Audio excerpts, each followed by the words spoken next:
Welcome to all of you in new lecture of arithmetic progression. Today we will deal with some different concept and we will start from note.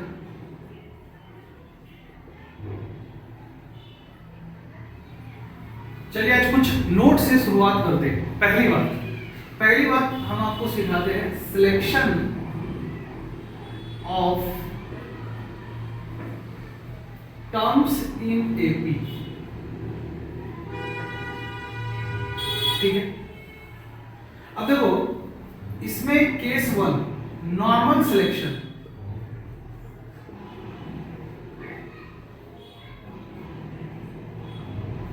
अगर normal selection की बात करो तो अगर first term ए है और common difference D है तो सिलेक्शन कैसे होगा? तो एपी तुम बना लो, तो ये हो गया नॉर्मल एपी हो गया। ठीक है, इसलिए इसका नाम हम नॉर्मल सिलेक्शन दिए। ठीक है, अब स्मार्ट सिलेक्शन देखो, ऐसे तो कोई भी जानता है, कोई भी कर सकते हैं, लेकिन अब हम लोग सिलेक्शन एपी का करेंगे, वो डिपेंड करेगा कि एपी में हमको जो नंबर ऑफ टर्म्स लेना है वो ऑड है या इवन है। तो if number of terms are odd, तो ऑड एपी लेना है, तो ऑड एपी कितना ले सकते हो सकता है उसमें एक टर्म तो कोई सेंस नहीं बनाता, तो कम से कम 3 टर्म्स होगा ना। तो बीच वाले टर्म्स को ए रखो, अगला टर्म्स को ए प्लस डी और पिछला टर्म्स को ए माइनस डी, 3 टर्म्स हो गए। और कभी भी अब ऑड नंबर ऑफ सिलेक्शन करना हो एपी में तो ऐसे ही करेंगे। मान लो 5 टर्म अगर सिलेक्ट करना हो तो कैसे करेंगे? तो और आगे बढ़ जाओ और डी फिर ऐड करो और a माइनस 2d करो। 7 के लिए फिर d जोड़ दो इधर और इधर d सब्ट्रैक्ट कर दो। तो ये ऑड नंबर ऑफ टर्म्स के लिए ऐसे एपी को सिलेक्ट करते हैं। ठीक है, केस 3 क्या हो जाएगा?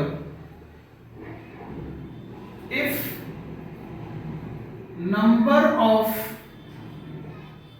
टर्म्स आर इवन, अगर इवन नंबर ऑफ टर्म्स है तो आप क्या करोगे? पहले a माइनस डी लिखो और फिर a प्लस डी लिखो। ठीक है, अच्छा ऐसे हम लोग एपी क्यों सिलेक्ट कर रहे हैं? मान लो 3 टर्म्स का सम दे रखा हो, बोल दिया क्वेश्चन में कि 3 टर्म्स है जिसका सम इतना है, तो 3 टर्म्स अगर तुम इस तरह से कंसीडर करते हो तो डी डी कैंसिल हो जाएगा अगर इन तीनों को जोड़ोगे तो। फिफ्थ टर्म का सम, 5 टर्म्स का सम दे रखा है तो ये 2d कैंसिल, ये d कैंसिल, एक वेरिएबल खत्म हो जाएगा। ये वजह है कि हम लोग इस तरह से कंसीडर कर रहे हैं। तो अगर even number of terms consider करना पड़ेगा तो ऐसे ही करोगे, तभी तो d और d कैंसिल होगा अगर सम दे रखा होगा तो। क्वेश्चन करेंगे तो ज्यादा क्लियर होगा। अभी तो समझो, अभी तो सिर्फ तुमको इतना समझना है कि अगर even number of terms consider करना तो ऐसे करेंगे जैसे भी कर रहे हैं। अब इसमें 2d नहीं 3d करोगे। अब क्यों कर रहे 3d ये भी हम समझा रहे हैं। और a माइनस 3d करोगे, 4 टर्म्स हुआ तो, और 6 टर्म्स है तो a प्लस 5d और a माइनस 5d। अब सुनो, अगर सेकेंड केस में तुम कॉमन डिफरेंस देखोगे तो वो d होगा। इंपॉर्टेंट बात है, d क्यों? क्योंकि पहला टर्म a मान ली और फिर d को कॉमन डिफरेंस मान के अगला और पिछला, अगला टर्म जोड़ के और पिछला टर्म सब्ट्रैक्ट करके लिख दी। इसका कारण ये है कि हमको d से d को कैंसिल करना है, वेरिएबल को कैंसिल करना है। इस चीज को ध्यान में रख के हम लोग एपी को कंसीडर किए। तो डी डी यहाँ पे आराम से कैंसिल हो जाएगा अगर कॉमन डिफरेंस d है तो। लेकिन यहाँ पे अगर आप कॉमन डिफरेंस d रखोगे तो कैंसिल तो नहीं होगा, इसलिए पहले टर्म को a माइनस 2d और इसको a प्लस डी माने। अब तुम इसमें से इसको सब्ट्रैक्ट करके देखोगे तो कॉमन डिफरेंस निकलेगा। कोई भी एक टर्म को पकड़ के दूसरे में से अगर उसके जस्ट प्रीवियस वाला से सब्ट्रैक्ट कर दोगे तो कॉमन डिफरेंस निकल जाएगा। तो इन दोनों टर्म को पहले हम लोग कंसीडर किए थे, तो इसमें से इसको सब्ट्रैक्ट करोगे तो कॉमन डिफरेंस ऑटोमेटिक 2d आएगा, ना कि d आएगा। इस वजह से इसका अगला वाला टर्म a प्लस 2d करके हम लाएंगे। इसमें प्लस 2d करोगे, इसमें प्लस 2d करोगे तब ये वाला मिलेगा। क्यों? क्योंकि इसको इससे सब्ट्रैक्ट करके देखे तो 2d आ रहा था। तो ये है selection of terms in AP. Normally ऐसे करके तो सवाल बन ही जाएगा, लेकिन वो बहुत टफ हो जाएगा और ऐसे बहुत आसानी से बन जाएगा। इसलिए जब भी odd number of terms AP consider करना हो तो ऐसा करेंगे और इवन के लिए ऐसा करेंगे। I hope clear.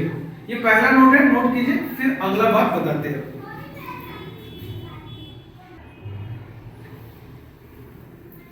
अब दूसरा नोट देखो,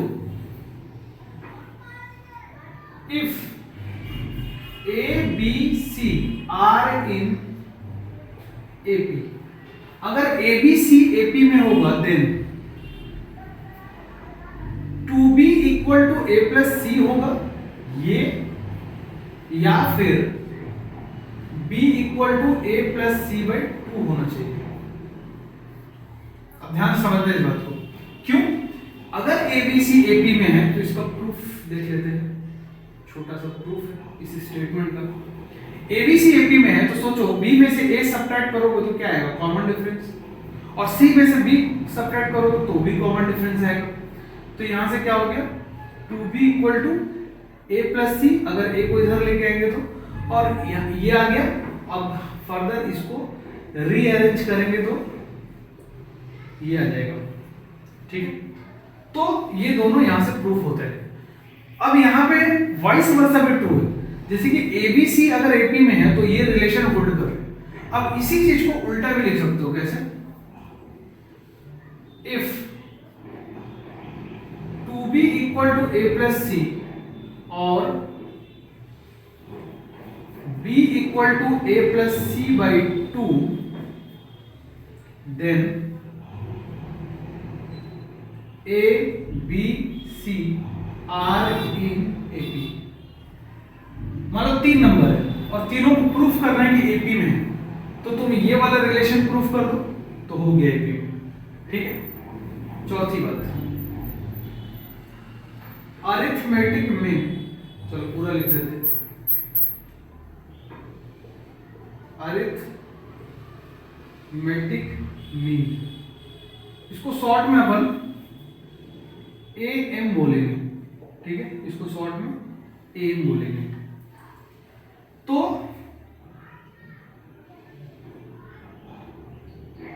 late C be the AM between A and B। ऐसा मान लेते हैं कि C जो है A और B के बीच का अरिथमेटिक मीन है, तो C का वैल्यू क्या होगा? तो इस देन अगर ऐसा है let C be the arithmetic mean between A and B, then पहली बात कि A C B will be in A B, और दूसरी बात यहां से तुम बोल सकते हो कि सी की जो वैल्यू होगी ए प्लस बी बाई 2, इससे रिलेशनशिप समझ आ रहा है? ए प्लस बी बाई 2, इसका मतलब कि b को तुम यहां पे a और c का अरिथमेटिक मीन बोल सकते हो। समझ में आ रहा है? तो यही वाला चीज है, ये अरिथमेटिक मीन समझ में आया होगा। ठीक है, नोट कीजिए इसको। अच्छा, एक और बात समझ लो, एक और बात समझ लो, इंपॉर्टेंट बात बता रहे।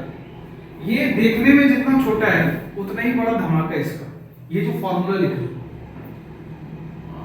चलो इसको बाद में बताएंगे, जब एसएन पढ़ेंगे तब बताएंगे। इसको नोट कीजिए।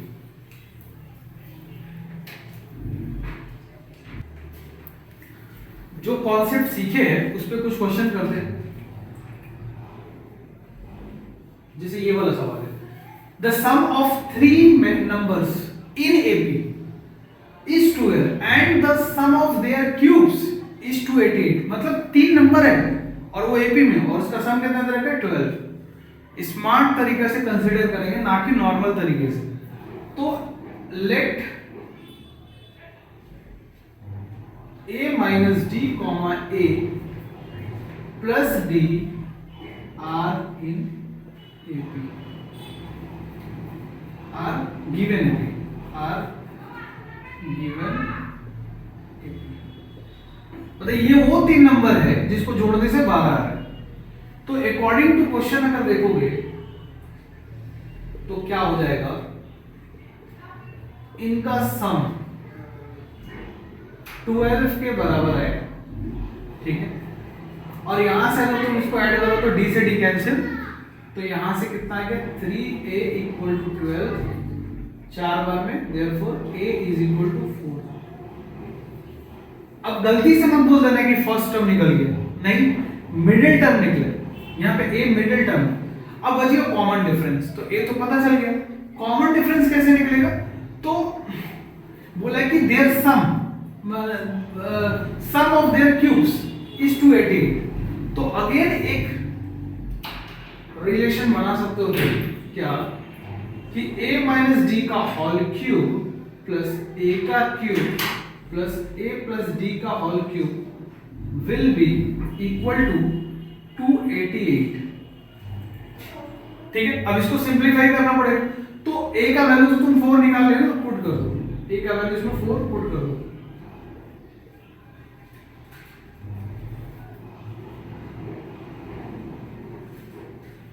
पुट कर दिया, और इसको उठा के इधर लेके आओ, तो 288 माइनस 4 का क्यूब, ठीक है। अब इसको खोल दो, तो 4 का क्यूब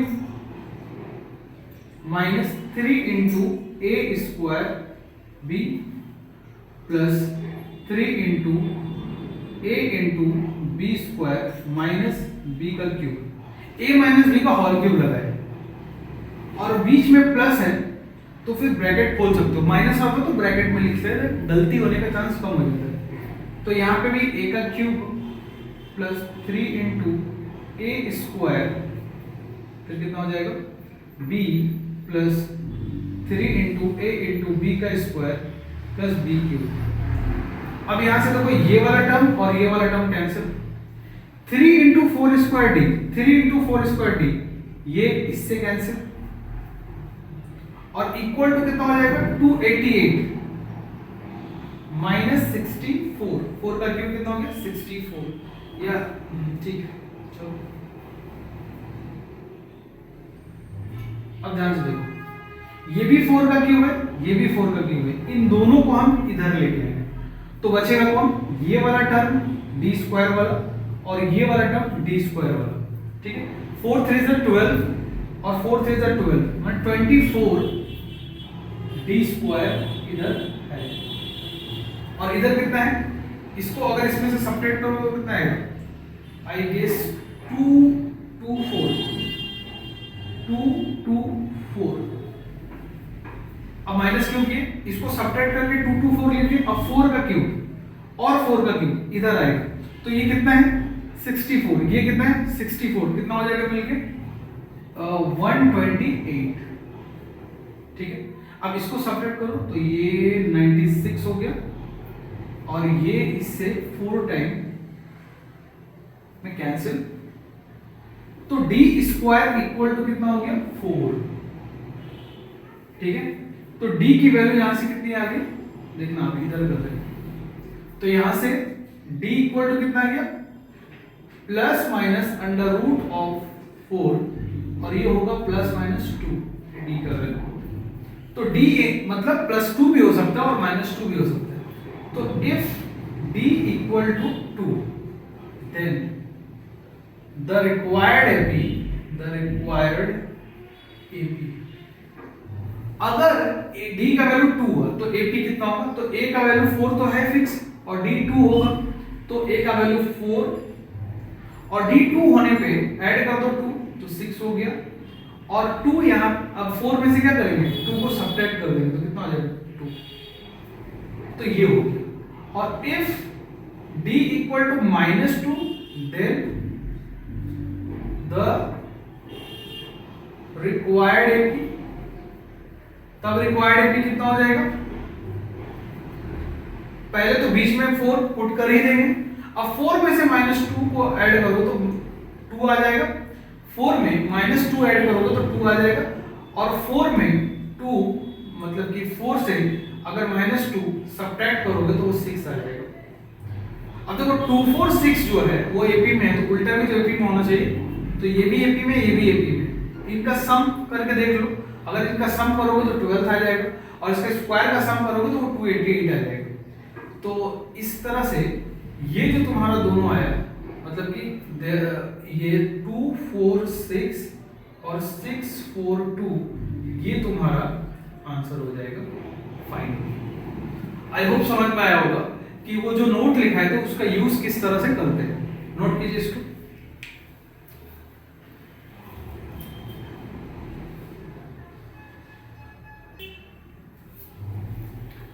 चलिए नेक्स्ट क्वेश्चन करते हैं, समझो ध्यान से। डिवाइड 56 को बांट दो इन 4 पार्ट्स, 4 भाग में, जो कि एपी में होगा, और इस प्रकार से such that the ratio of the product of their extremes. जैसे कि एक्सट्रीम्स का क्या मतलब, मान लो कि a1 a2, अभी कुछ मत लिखना, a3 a4, ये 4 नंबर है एपी में, और ये 4 नंबर को कुछ इस तरह से तोड़े कि 56 को तोड़ के, जैसे कि एक वैल्यू 2 ले लो, एक वैल्यू 9 ले लो, और कुछ ले लो 2। अब इन सबको जोड़ के 56 आना चाहिए। जैसे कि हम अगर आपको बोले 5 को 3 भाग में बांटो, तो एक हो गया, और एक 2 हो गया, और दूसरा हो गया 2 हो गया, तो 5 3 पार्ट्स में बट गई। लेकिन इस तरह से बांटो कि एपी में हो, तो 56 को 4 पार्ट्स में बांटो, और ऐसा बांटो कि वो एपी में हो। अब एक्सट्रीम देखो, यहां पे बोला ना एक्सट्रीम्स का क्या मतलब है, किनारे वाला, और मीन्स का क्या मतलब है, ये दोनों वाला। अब इस क्वेश्चन को थोड़ा समझा देते फिर बनाएंगे। तो इसमें एक तो गिवन है कि 56 को ये चारों को तोड़ के बना है, तो इसका मतलब अगर तुम a1 a2 a3 और a4 को ऐड करोगे तो कितना होना चाहिए, 56, क्योंकि इसी को तोड़ के तो बना है, तो सब मिल के 56 बनाना चाहिए। और बाद में जो दे रखा है कि एक्सट्रीम, यानी कि a1 is to a4, अच्छा इसको ना फेयर में ही लिख देते हैं, बनाएंगे ऐसे नहीं, ये तुम्हारा अंडरस्टैंडिंग के लिए बता, मतलब कि ऐसे मान लो कि a1 a2 a3 a4 को ये एपी में है। अगर ये एपी में है तो ये किसको तोड़ के बना है, 56 को। तो यहां से क्या हो सकता है, a1 a2 a3 a4 56 होना चाहिए, पहला कंडीशन तो ये। और दूसरी बात ये कि a1 और a4 का प्रोडक्ट, माने एक्सट्रीम्स में जो है उसका प्रोडक्ट इज टू मीन वाला का प्रोडक्ट,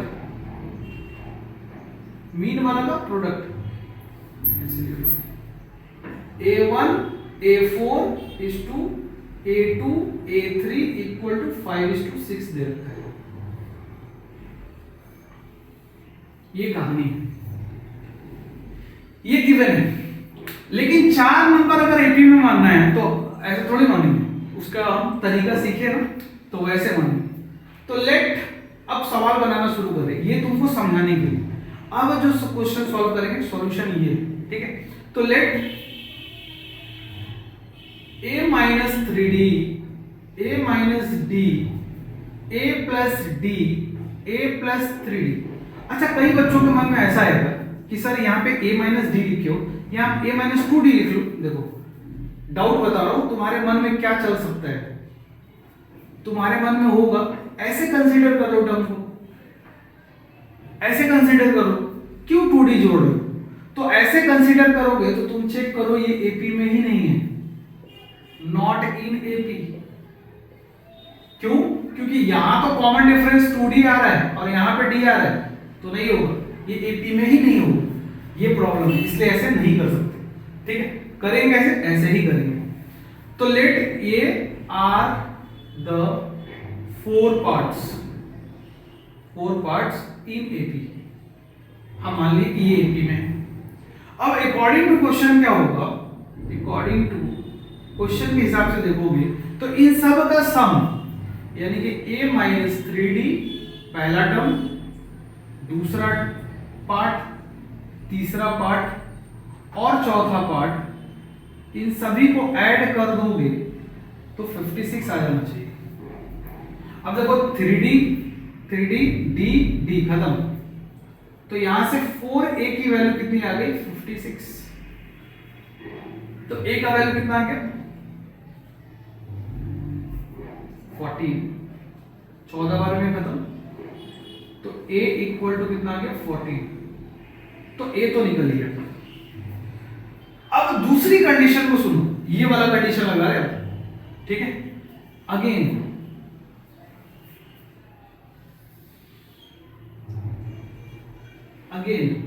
अब क्या कर रहे हैं, a मतलब अगला कंडीशन क्या है, पहला वाला और लास्ट वाला को मल्टीप्लाई करो, तो पहला वाला और लास्ट वाला को मल्टीप्लाई किए और मीन को आपस में मल्टीप्लाई करो, वो भी कर दिए,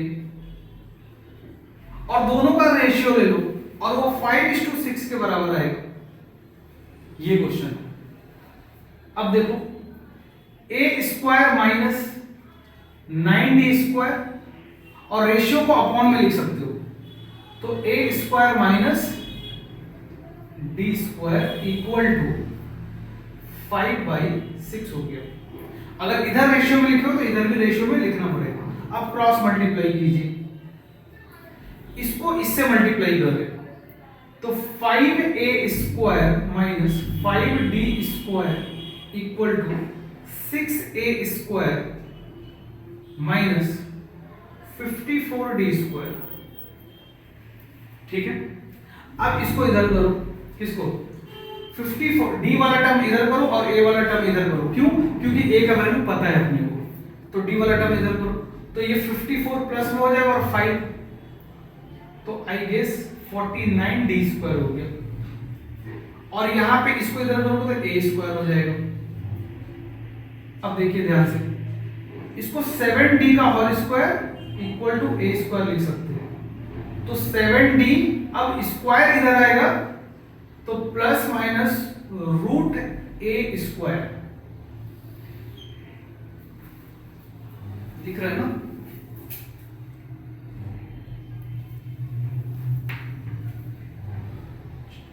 चलो अब क्या करते हैं, इसको यहां पे ले लेते हैं, तो d का वैल्यू क्या है प्लस माइनस, अब देखो रूट हटा देगा a को, मैंने स्क्वायर को हटा देगा, स्क्वायर रूट को हटा देगा तो रूट हट गया, प्लस माइनस a/7। अब a का वैल्यू कितना है 14, तो प्लस माइनस 14 अब /7, तो d कितना आ गया प्लस माइनस 2, तो d की वैल्यू कितनी आ गई प्लस माइनस 2, ठीक है। अब इसके बाद इधर कर, इसके बाद इधर कर ये बॉक्स में, इसके बाद का सॉल्यूशन देखो। नाउ तुम कॉपी में सीक्वेंस में उतारना, पहले इसको फिर इसको और उसके बाद लास्ट में लिखना। अब मेरे पास क्या आ गया, a इक्वल टू 14 है और d equal two plus minus 2 है, तो जब d का वैल्यू प्लस 2 लोगे और a का वैल्यू 14 लोगे तो ध्यान से पुट करना, तो पहला वाला टर्म कैसे लिखाएगा 14 माइनस 3 इंटू 2, ठीक है, 14 माइनस 2 प्लस 2 लिए, 14 प्लस 2, 14 प्लस 3 इंटू 2, तो अगर हम डायरेक्ट लिखे यहां से तो ये 6 है, 3 2 जा 6, 8 हो जाएगा, और यहां से कितना आएगा, यहां से तुम्हारा 12 आ गया और यहां से 16 आ जाएगा, और यहां से 3 2 जा 6 और 14 आई गेस 20 आ जाएगा। ये आ गया। ये कब आया है, जब तुम a का वैल्यू कितना लिए, d का वैल्यू कितना लिए 2, और a का वैल्यू तो 14 ही है। और पता है यही वाला एंड 20 16 12 8 आ जाता अगर d का वैल्यू -2 और a का वैल्यू 14 रखते तो ये जो दोनों आया है ना, ये आंसर है। अब तुम देखो 56 को 4 पार्ट में बांटना है, तो 4 पार्ट्स कौन कौन सा होगा 8 12 16 20। अब इनको ऐड करके देखो 56 आएगा। आई होप क्लियर होगा, उतना भी टफ नहीं था। अगर टफ लगा तो फिर से एक बार देखो, नोट कीजिए।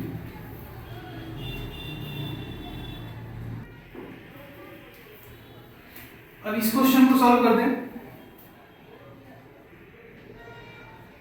एक ट्राइंगल है,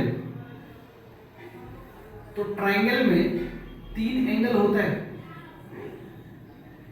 ठीक है, और खास बात ये होता है कि तीनों का सम जो होता है ना वो 180 डिग्री होता है।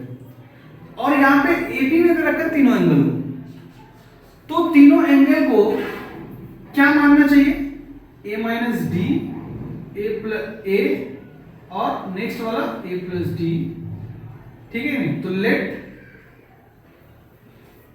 these are the angles of triangle which are in AP, which are in AP। चलो अगर नहीं दिख रहा है तो which are in AP, ऐसा हम लेट कर लिए। अब according to question a minus d plus a plus d should be 180 degree, should be 180 degree. तो यहां से d और d खत्म, तो यहां से 3a इक्वल टू 180 डिग्री। तो a का वैल्यू कितना हो गया 60 डिग्री। बीच वाला एंगल भी याद रखना, a का वैल्यू को फर्स्ट टर्म मत समझना, यहाँ पे मिडिल टर्म है। तो b का वैल्यू a का वैल्यू मिल गया बीच वाले, ठीक है। अगेन क्या कोई और कंडीशन क्वेश्चन में दे रखा है, बिल्कुल दे रखा है। क्या बोला है, द ग्रेटेस्ट एंगल। अब तुम खुद सोचो कॉमन सेंस से, ग्रेटेस्ट एंगल तो यही है ना, d को हम पॉजिटिव मान रहे, तो ये ग्रेटेस्ट एंगल है। तो the greatest angle is twice the list, सबसे छोटा वाला से 2 गुना है। तो देखो अगेन क्या हो जाएगा, a माइनस डी और a प्लस डी, बड़ा कौन है ये, और इन दोनों को बराबर करना है। तो देख लो कि कितना बड़ा है, तो 2 गुना बड़ा है, तो 2 से इधर भी मल्टीप्लाई कर दो। 2 से इधर भी मल्टीप्लाई करने से क्या हुआ कि अब दोनों बराबर हो गए, पहले छोटा था, 2 से मल्टीप्लाई करने से बराबर हो गए। अब कितना हो जाएगा 2a minus 2d equal to a plus d. अब इसको इधर करो, इसको इधर करो, तो 3d हो गया, और इसको उधर करो तो a हो जाएगा, ठीक है। तो d की वैल्यू निकालो, a का वैल्यू कितना 60 डिवाइडेड बाय 3, तो 20 डिग्री आ गया। तो d का वैल्यू कितना आ गया 20 डिग्री। अब क्या कंसीडर किए देखिए, तो पहला एंगल कितना होगा, चलो बीच वाला एंगल लिख ले 60 डिग्री, और उससे पहले वाला एंगल कितना होगा, तो उसको तुम 20 सबट्रैक्ट कर दो, तो 40 डिग्री हो गया। और इसका अगला वाला कितना होगा 80 डिग्री। तो therefore the required angles of triangle, angles of triangle are 40 degree, 60 degree, 80 degree. तो ये तीनों हो गया आपका आंसर। आई होप समझ में आया हो। चलिए आज का क्लास यही रोकते हैं। नेक्स्ट क्लास में, आज सोचे थे कि समेशन भी पढ़ाएंगे, बट नेक्स्ट क्लास में समेशन देखेंगे। आज नहीं तो वीडियो लंबा हो जाएगा। थैंक यू, टाटा, बाय बाय।